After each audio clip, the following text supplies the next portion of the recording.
Welcome to Big Boss Battle. My name is Removal Sanity, and today I am looking at Drive on Moscow from publisher Slitherine Games, and this is on the Xbox One. So what is Drive on Moscow? Drive on Moscow is a wargaming title which has been ported over from the PC and iPad. Now, this is a genre that isn't often seen on console, and one I hope is going to get reconciled soon.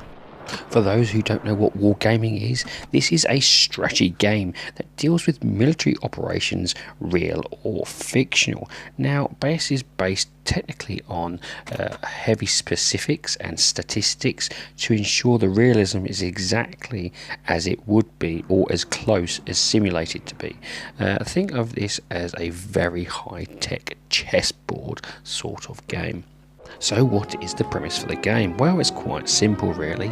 You play as the Germans trying to take over Moscow, or you play as the Russians trying to defend Moscow from the Germans.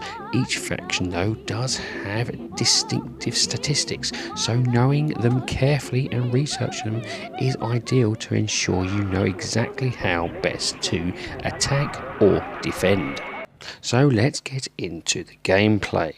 The game has 4 different campaigns, and that is either from the Russian side or the German side. As I said, either the Germans or Russians have slight different statistics that you will need to know about when choosing which faction you wish to play as. So let's go as the Germans, for instance. The Germans are a much more powerful army and are geared to mechanised vehicles such as armoured cars and tanks, but though they have one caveat: they're solely dependent on their fuel lines. The Russians, however, are much more light infantry, but they get a lot more reinforcements being closer to home. The actual gameplay is very much of you moving your armies from one tile to another to engage or surround your opponent. Now, the tiles themselves are full of information, and it is really ideal for you to understand what each tile represents. Now, what I mean by this is that there are a lot of rules based around this game. This is a very heavy strategy game, but if you learn them, you will enjoy it. So, for instance, I'll use an example. Armoured vehicles can move 4 tiles because they can move basically on flat open land. However, if they try and cross water or they try and cross areas of wooded areas, their tile movement is reduced to 1.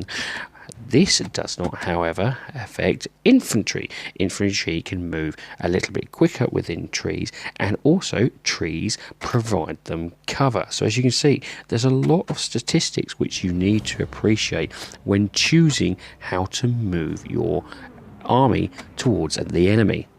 Campaigns are won by gaining the most victory points, and this is basically by taking over certain tiles which have victory points on them. So as you can see, certain tiles have like a 2 victory point, 3 victory, 1 point, and you need to get and hold these victory points as quickly as possible. This is because there is a time frame, and that varies dependent as you progress through the game. Now, besides its complexity, I actually found this really enjoyable. Once you start to understand the mechanics of it, it is very, very engaging. However, I would also state it is incredibly hard. Now, there is 2 difficulty options, and I would highly recommend suggesting to start on easy, because even on easy, you're going to have to fail quite a few times before you start to understand the mechanics enough to progress and win. But when you do, believe me, this will become one of those little games that you'll probably be addicted to. And then again, that is also a caveat. If you can hold your time and keep going through it, you really will enjoy this. For those though who won't be able to hold their time in this game and just get a little bit frustrated too quickly, too easily, this could be something of a game which they'll just play once and never and put aside again. One area which I will have to highlight is the control system, and unfortunately this is where the PC and iPad, the mobile port, probably are superior. Unfortunately, the control system I found a little clunky, and it was a little bit too slow, a little bit hard to understand. They kind of need a slight refinement to that. Don't get me wrong, porting to console, wargaming generally, or RTSs, is a nightmare porting to console because of the controllers. However, a little bit more finesse and this would help this game tremendously. They've done a good job. The tutorial is really helpful and understands what buttons you need to do and press here and there. However, as I said, I did find the control system a little clunky, and me trying to move certain particular units I found a bit slow. I'd like it a little bit more finesse, and again, this could be easily updated maybe with a patch at a later stage. And this leads me on to the graphics. As you can see, the graphics are very reminiscent to a board game side of setting, so it's a pretty flat 2D visuals, and the only course of animation is when you actually engage in combat. However, I will say that it's very crisp, very clear and visually striking. I found it enough to understand what I was trying to do. Everything was quite visually well attuned. The graphics were quite crisp. The little animations when you were in conflict was actually quite fun to watch, and I looked at it and enjoyed it.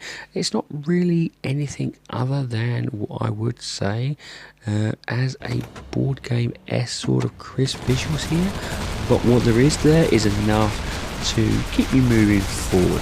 This isn't the main highlight of the game, the actual gameplay is, so they've kept it to a minimum, but visually appealing for all areas, even at a minimum. So what about the game's sound? Well, this is exactly where the game really does come alive. The sound here is fantastic.